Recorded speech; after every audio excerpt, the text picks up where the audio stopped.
Hi, my name is Busselle Bilandzic, and I'm presenting on behalf of my co-author, Anja Kalch. We're both from the University of Augsburg. Climate change is a ubiquitous topic. It's everywhere and it's hard to avoid. In our study, we focus on a particular personality trait that may be important for exposure to the topic and engagement with the topic. I'm talking about the personality trait of coping. The coping style describes the way in which people react when they encounter a problem. In this case, the problem is climate change. Our basic assumption is that for people who like to avoid rather than directly tackle problems, fictional narratives are a good way to engage with the topic.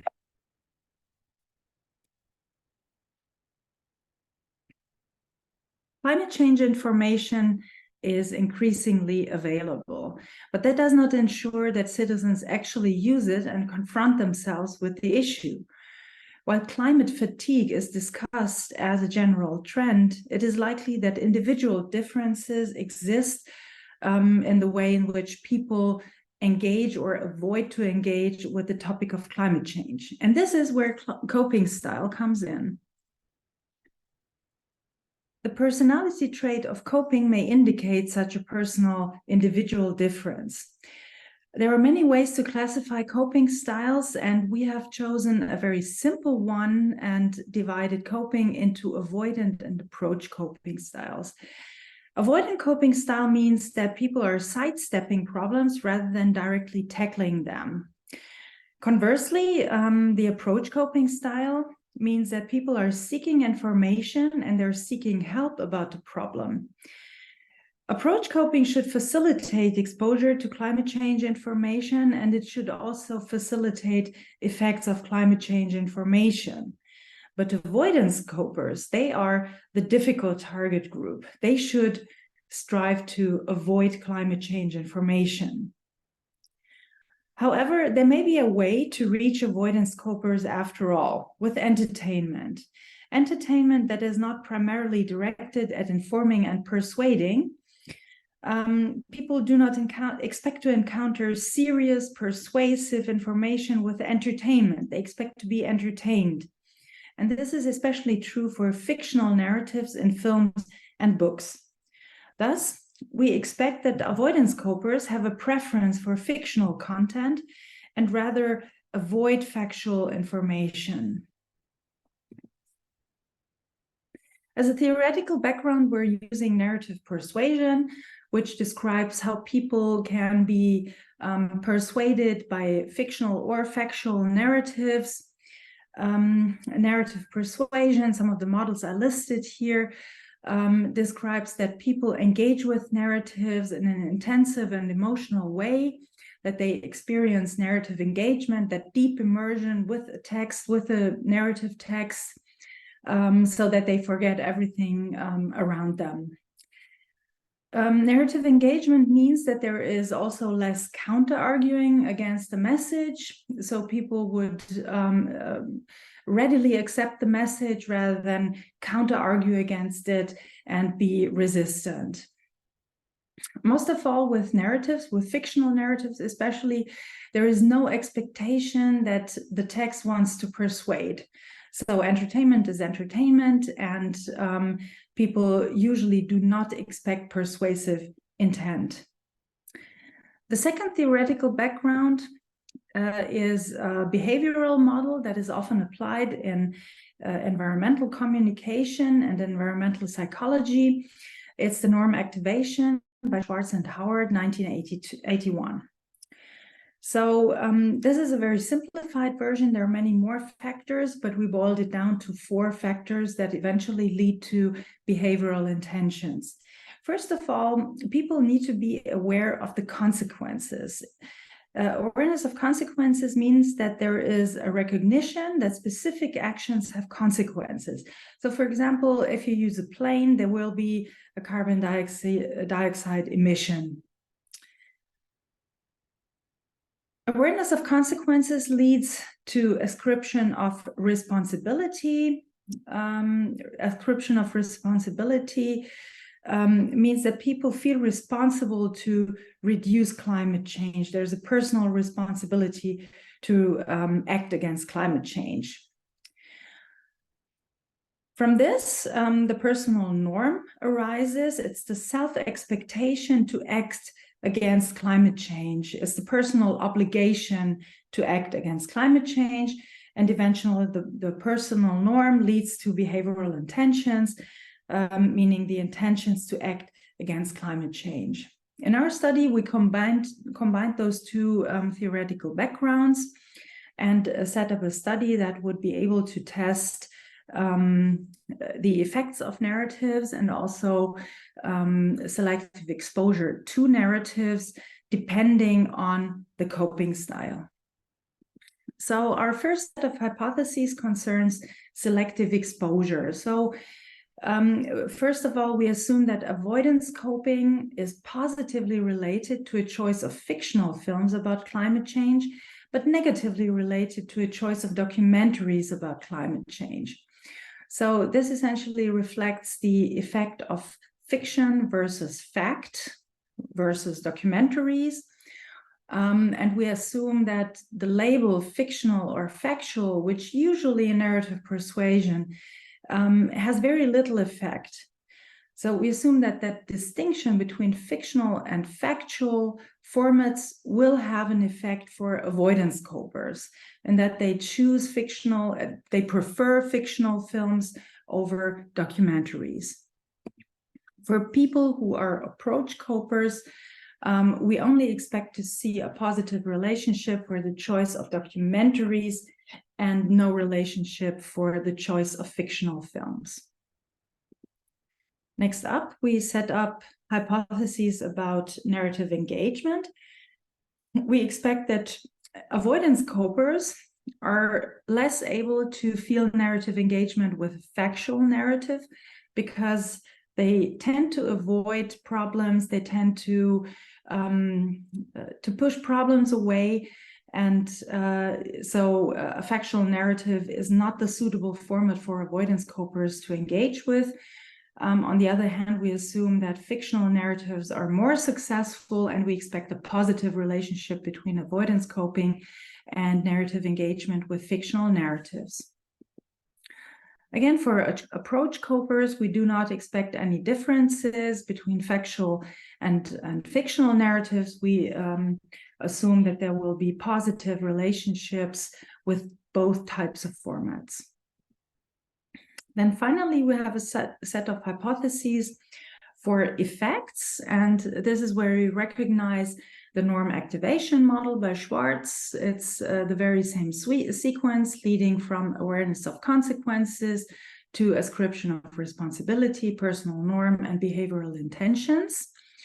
And now we combine this sequence with ideas from narrative persuasion, and we assume that narrative engagement positively influences all four of these factors. Then we're integrating coping style into this model, and we assume that avoidance and approach coping will correlate with narrative engagement in the way I just described. And then finally, we assume that the relationship between coping style and narrative engagement will be changed according to the pragmatic status of the text, that is, whether the text is factual or fictional.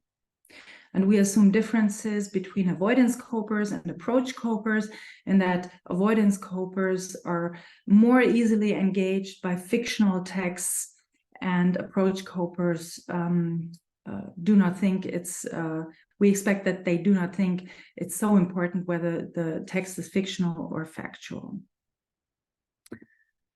Okay, on to the study. In our study, we have two parts. The first part investigates selective exposure to different formats. We chose films, and we offered our participants several choices of different types of films. So first of all, we included 3 different climate-related documentaries. So, for example, The 11th Hour or This Changes Everything. Then we included climate-related fiction. That is fiction that really deals with climate change, that plays in a setting, in a narrative setting that is characterized by climate change. Then we included 3 non-climate related science fiction films. So it's really comparable to the climate related fiction, which is also geared towards science fiction. But the difference here is that the non-climate related science fiction films, they have no mention of climate change whatsoever. It simply is not about climate. Then we had 3 distractors that were also action-adventure films, quite plot-related, but they did not deal with climate change, and they were also not science fiction. So what did we do to measure selective exposure? For each of those 12 films, we provided a very short summary. Summary like you see here, like 3, maybe 2-3 lines that shortly summarized the plot of the film. And we asked people to indicate how likely it is that they would watch the program if they had the opportunity. So we asked people, below we listed some films with a brief description. In each case, please indicate how likely it is that you would watch the film if you had the opportunity. And then people indicated it's either very improbable or very probable or some step in between. And we did that for each of the 12 choices I presented earlier. Next, we measured coping style. And we put together an instrument from different sources. The reason for this is that most coping instruments are very long, and we wanted to find an instrument, to have an instrument that is usable and quite short and gets to the point really quickly. And so we have 7 items for each approach and the avoidance dimension. And as you can see, the reliability was very good. So the approach coping style was characterized by items such as, I try to find out more information to help make a decision about things. I take action to change things. I tackle the problem head on. And the avoidance style is characterized by items such as, I talk about it as little as possible and it is the problem.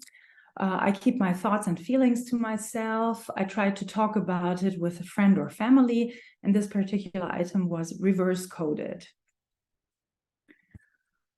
So going on to the next part of the study, which is about effects and narrative engagement. So after the selective exposure part, people were asked to read an excerpt from a novel.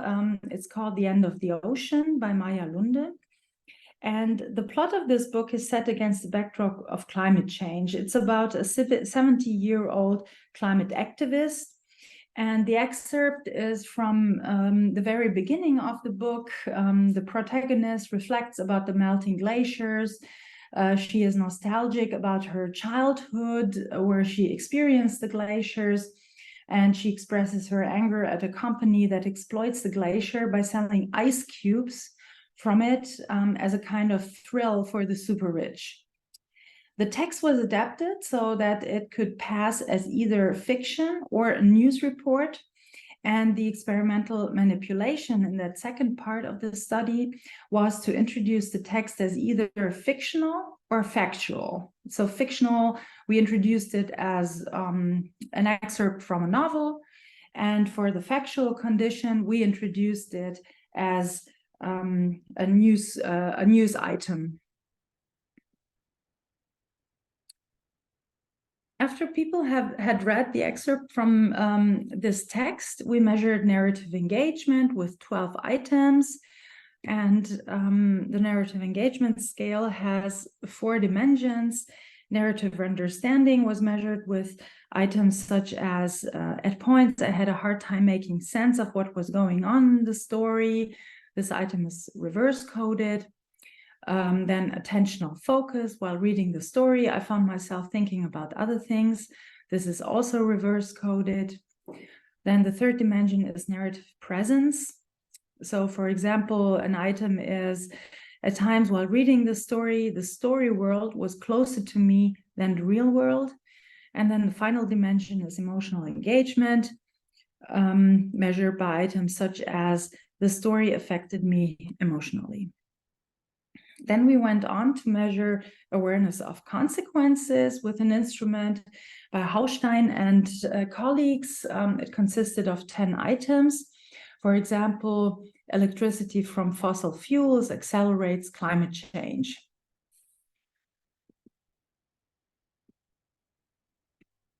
Then we measured ascription of responsibility with 5 items, also an instrument that existed before. A sample item is, I feel personally responsible for helping to reduce emissions from greenhouse gases. And then next is the personal norm, also with an established instrument consisting of 4 items. And one sample item reads, because of my principles, I feel personally obliged to behave in a climate-friendly manner. And then finally, we measured behavioral intentions with 3 items. For example, I will try to reduce my CO2 emissions in the coming month. As you can see, all the reliabilities were acceptable and very good.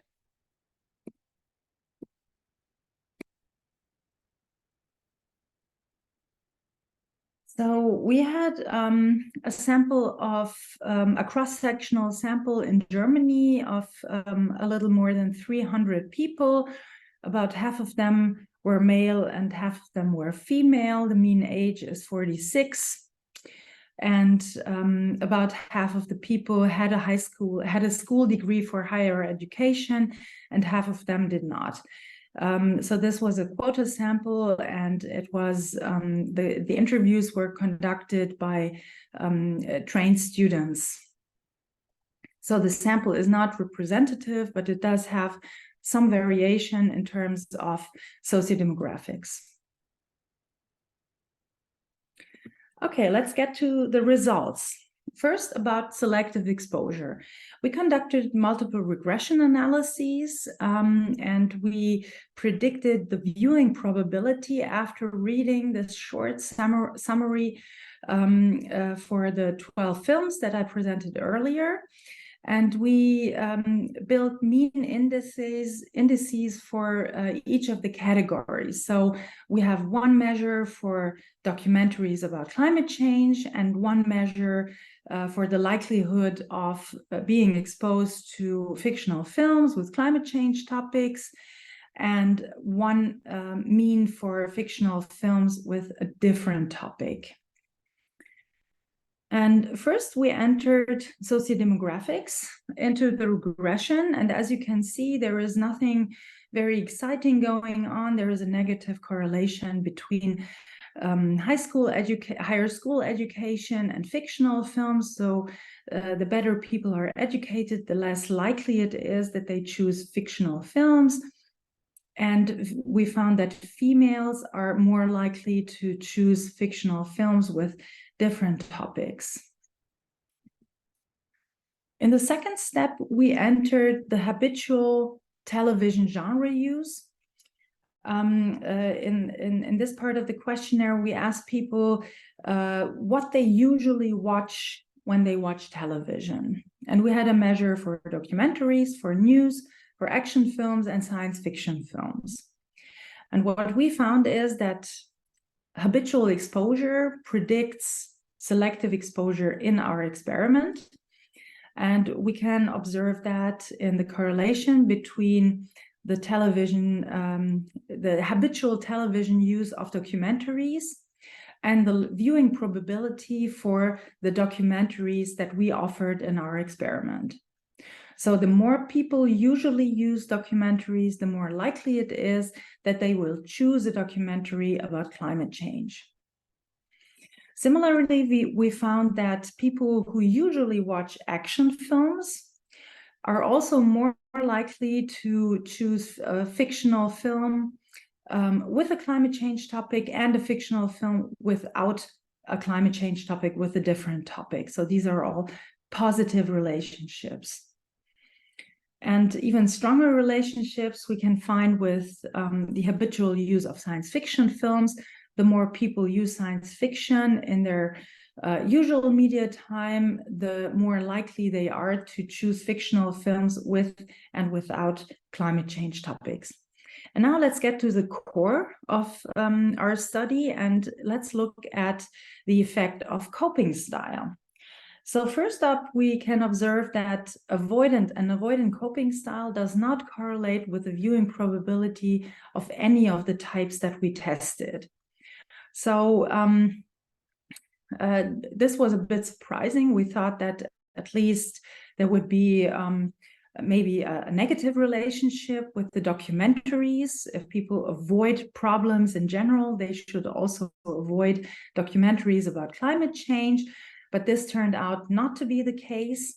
Instead, what we found is a positive relationship between approach coping and documentaries about climate change. So the more people showed a coping style, an approach coping style, the more likely they were to choose a documentary about climate change. Okay, let's come to the second part of the study about the effects and narrative engagement. And I will first show you the sequence from the norm activation model. And as you can see, I need to tell you about the way the analysis went.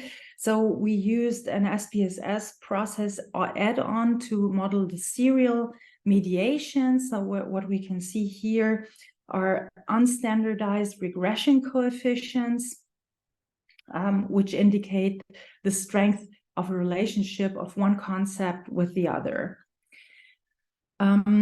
So as you can see here, the sequence of the norm activation model worked out very nicely. Awareness of consequences is positively related to ascription of responsibility, which is positively related to personal norm.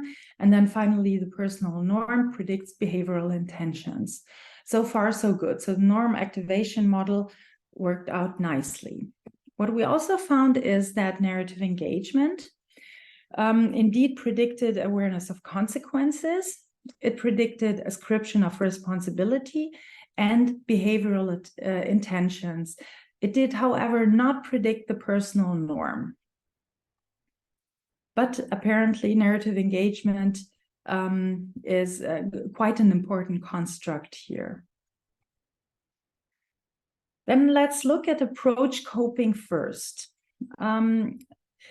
What we can see here is that the tendency to have approach coping correlates positively with narrative engagement. This means that the more people have an approach coping style, the more they were engaged in the narrative in this little excerpt from the novel about climate change. We also found that approach coping is important for awareness of consequences and for the personal norm. So the more people showed an approach coping style, the more aware they were of the consequences of climate change, and the stronger was their personal norm. What did not work out is our experimental manipulation. So the text did not play a role for the relationship between coping and narrative engagement. And we can see a similar thing for avoidance coping. Again, the sequence remains the same. Narrative engagement is correlated to awareness of consequences. And the sequence from the norm activation model, again, is similar. We have similar positive relationships of narrative engagement with ascription of responsibility and the behavioral intentions, but avoidance coping did not correlate with narrative engagement. And the type of text, whether factual or fictional, did not make a difference. So this was kind of the big difference between the two coping styles. We found some effects for approach coping and no effects for avoidance coping. Let's get to the discussion. So first of all, we found that selective exposure, concerning selective exposure, we found that approach coping facilitates the selection of documentaries, but avoidance coping is not related to any format. So our expectation that avoidance copers would be attracted to fictional formats did not work out. Regarding the effects part and engagement part of the study, we found that approach coping facilitates narrative engagement. And again, this is independent of the fictionality or factuality of the text. So for both texts, we found similar values for narrative engagement about those who showed an approach coping style. And our problematic group, the avoidance copers, for them, we found that their coping style is not related to narrative engagement. Again, this was a bit surprising, and it is indeed regardless of the factuality or fictionality of the text. What we did find, however, is that narrative engagement plays a key role, and in that it supports awareness, responsibility, ascription, and intentions. So there is a positive relationship between narrative engagement and climate attitudes and intentions. The problem here is that this relationship needs to be regarded with some caution because it cannot be interpreted in a causal way. So we cannot say that narrative engagement increases or causes climate attitudes to be better. It might very well be the other way around, that people who have favorable climate attitudes and favorable intentions can be more engaged with texts about climate change. So there is still work to be done to explore this relationship between narrative engagement and climate attitudes. Our main result is that the label is not important, not even for avoidance copers. So a problem is a problem, and it does not go away if it's fictional, and it seems as if avoidance copers are not willing to engage with climate change in any way in any of the topics. And finally, the problematic target group of the avoidance copers. It seems that for those people, narratives are not enough, but we can say that at least climate narratives are not actively avoided. So we found out no correlation, but we did not find a negative correlation. So there seems to be still some wiggle room on that. And a possible interpretation is that in our excerpt from Lunde's novel, the topic was pretty much in the foreground. So it still was a text about climate change. And we do have a couple of novels and films where the topic of climate change is in the background. So the setting of the narrative world is a post-apocalyptic world, for example, where climate change has happened and the world has become uninhabitable. So this might be a more subtle version to deal with climate change in a fictional story than to use climate change as the central plot point. Okay, that's it. Thank you very much. I'm looking forward to your questions in our session. Bye.